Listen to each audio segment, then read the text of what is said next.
Muchísimas gracias, Lamur. Asimismo, como acabas de adelantar, ante estas lluvias que hemos tenido en los últimos días y también el anuncio del frente frío que se pretende pues llegue en el día de mañana, vamos a hablar respecto a la salud. Y por eso tengo conmigo a la infectóloga Margarita Santana para que nos hable cuáles son esas enfermedades que se podrían provocar por estas inundaciones, la acumulación de aguas negras y todo este tipo de cosas. Y quizá, doctora, podría aumentar el tema del dengue o cuáles verdaderamente son esas enfermedades que tenemos que tener cuidado. Así que buenas tardes, doctora. Bienvenida a Teleuniverso al Día. Buenas tardes. Sí, definitivamente, cuando tenemos estas catástrofes naturales, estas inundaciones, tenemos que tener alerta máxima contra lo que son las enfermedades infectocontagiosas.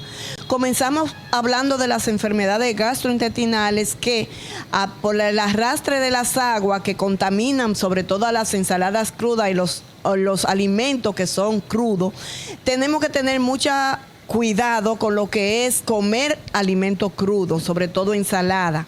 La potabilización de las aguas.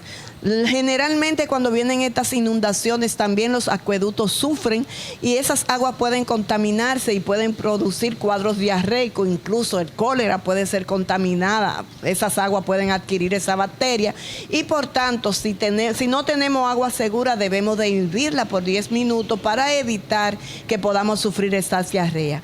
Cuando estamos frente a inundaciones, es decir, cuando nos exponemos a las inundaciones, cuando estamos en esa agua contaminada, tenemos que tener en cuenta que si en un momento dado sufrimos fiebre, debemos estar pensando en la posibilidad de la leptospirosis, que también se incrementa semanas después de pasar estas inundaciones. Pero también debemos de tener en cuenta que 1 a 2 semanas después de también pasar estas lluvias, el dengue, porque seguimos teniendo criadero de mosquitos. Aunque viene una temporada que no es favorable para el mosquito transmisor del dengue, que es el frío que se dice que va a venir, pero lo cierto es que hemos tenido un cambio drástico en lo que son los cambios climáticos que han influido para que hoy estemos hablando de dengue y no debemos de bajar la guardia. En conclusión, esta debe de ser un momento de máxima alerta epidemiológica contra todas estas enfermedades infectocontagiosas que se transmiten a través de alimentos contaminados, agua contaminada y más aún cuando nos exponemos a estos charcos de agua o cuando nuestras casas son inundadas con estas aguas sucias que están contaminadas. Lo más importante es que la población tenga en cuenta 3 elementos básicos.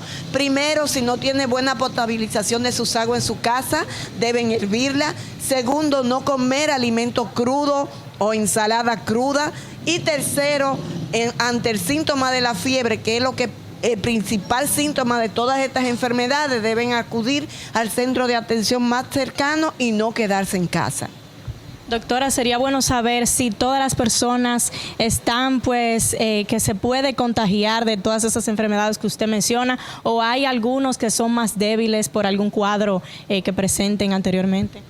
Definitivamente, las personas que tienen menos acceso a las condiciones socioeconómicas, aquellas personas que viven en condiciones más vulnerables, van a tener más riesgo, pero cualquiera puede ser expuesto.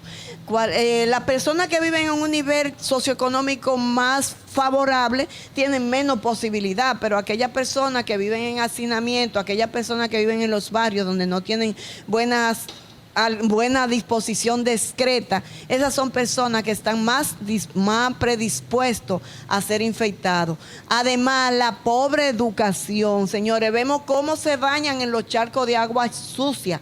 Eso es un riesgo de adquirir infecciones, eso es un riesgo de adquirir leptospirosis. Entonces, si no es necesario, no tenemos por qué estarse esos niños bañándose en esa agua sucia, porque lo que se están es exponiendo.